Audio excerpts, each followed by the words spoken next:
there, Lindsay here, the Frugal Crafter. Today we're going to do some experimenting. We are going to try mixing soft pastels with oil pastels. This has been a question I get asked a lot from viewers, and I thought I would tackle it today. Generally, I don't like to mix these two types of pastels together, but they can be done. We're going to start off here with soft pastels, and I've laid a piece of masking tape across my paper, and I am scribbling in some kind of a dark purple color of soft pastel, and those are the chalky dry feeling pastels. And then I'm smudging it out with a sponge and removing the masking tape to reveal a nice straight kind of I would say ledge or tabletop area.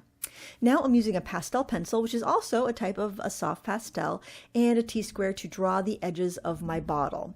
And that is probably one of the best tips and tools I could recommend would be a straight edge, or actually a T-square straight edge, because they are just so handy for getting buildings, horizon lines, bottles, any of those things to be straight in your composition. And I got a 3-pack of those clear ones by Mr. Penn on Amazon for like $6.99 or something like that. So I have one on every desk, basically. It's so handy.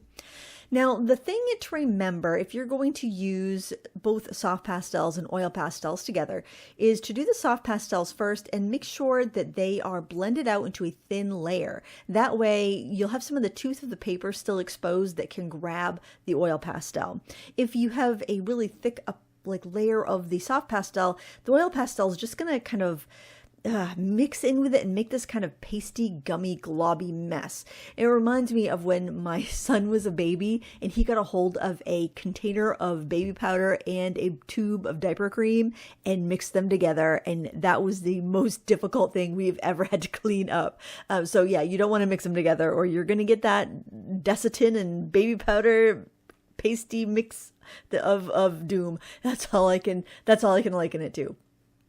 I'm still using the soft pastels. Now, soft pastels, like I said, they're the dry, chalky feeling ones. They will come in a variety of hardnesses. So your pan pastels are very soft, your pastel pencils are very hard, and the stick pastels will fall somewhere in the middle. For instance, schminke pastels are so soft and almost buttery, but they are a soft pastel. And then you have like new pastels by Prismacolor that are very hard, and they're almost like, they almost feel like chalkboard chalk, except very pigmented. And other sticks of pastels are going to fall in between. And I would say the sticks that I'm using today are kind of in the middle. These Marie's pastels and the pastels that I picked up in France, they're all kind of in that mid-range hardness. Now, if I'm doing just soft pastel, I will layer up. I'll start with my hardest pastels and then go to the medium and then go to the softest so that I can get the most to stick down. Now, if you want to learn more about soft pastels, I have a whole course called Soft Pastels for Beginners, and that will walk you through all of those different types of pastels and what they're best used for. I also have an oil pastel course called Oil Pastels Made Easy if you'd like to learn more about that medium as well. So there's definitely places to go on from here if you want to learn more.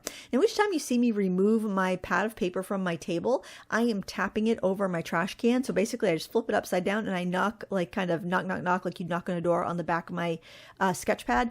And that's going to let the loose dust fall into the trash. I don't recommend blowing the dust off of your painting because what can happen is those fine particles can become airborne and you could breathe them in. So it's going to be very problematic if you had asthma, but it's not great to breathe things in that aren't air anyway. So just tap it over a trash can. You'll thank me later. And also I'm working on a silicone mat, so if I let that dust just get blown onto that mat, it would be kind of a pain in the butt to clean off. Now, see how thick I'm using the pastels on the leaves? I wouldn't want to go over those leaves with oil pastel because I've got so much chalk pastel there. If I'm using oil pastel on top, I've got to make sure there's something for it to grab onto. So some of the grain of that paper needs to either be visible or the pastel needs to be blended out really thin so that you still have that texture left behind. And I think that's probably the most important thing to consider when you're doing mixed media is, can whatever we're putting on top stick? And if it can't, is there anything we can do to it to make it stick? Maybe it's adding a fixative. Maybe it's adding an isolation layer. And let's say you wanted to go in reverse and add, and here we're bringing the oil pastels over the soft pastels here. And you can see it's sticking fine where there's a thin layer. And I am just adding some pattern and some mark making, and you can see it didn't stick very well over that highlight area where I tried to put that yellow there. There was just too much pastel to keep it from sticking.